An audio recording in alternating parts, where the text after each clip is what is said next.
Yaqinda bir opa keldida, shu katta o'g'lim yaxshi o'qimayapti, shuni sizlarga bersam, sizlar bilan ishlasa. O'qimasa nimaga bizga berasiz desam, o'qimayapti-da, o'qimasa usta bo'ladi-da deydi.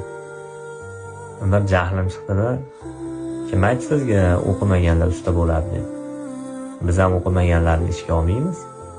Chunki o'qimasa, hech narsani bilmasa biz bilan qanday ishlaydi? O'qimaganlarni olganmiz.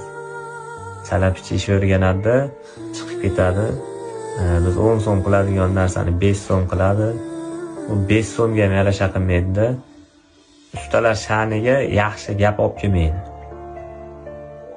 O'qish kerak, o'qimasa biz ham ololmaymiz, chunki matematikani bilish kerak, fizikani bilish kerak, geometriyani bilish kerak.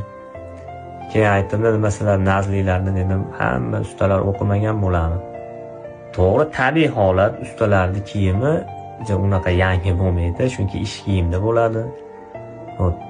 G'ish uruvchimi, beton qo'yuvchimi, tom yopami, shuvoq qilami, kafel qo'yami, abdelka qilami, jamiki ustalar.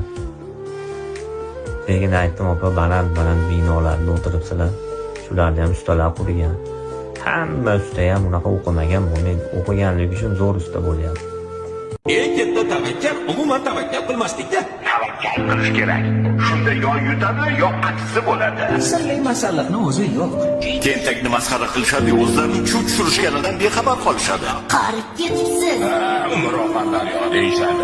Kimga yoqmasa, o'zlari o'zgarsinlar, sen emas. Manmanlik halokatlarning birinchi sababchisi bo'ladi. Tasodifan bo'lmaydi. Senga ishonmayman. Kechqisiyoq. Asosiysi o'zingga ishon. Xato qilish bizga xos. Kechirish esa ilohiy. Hamma gap o'zingda.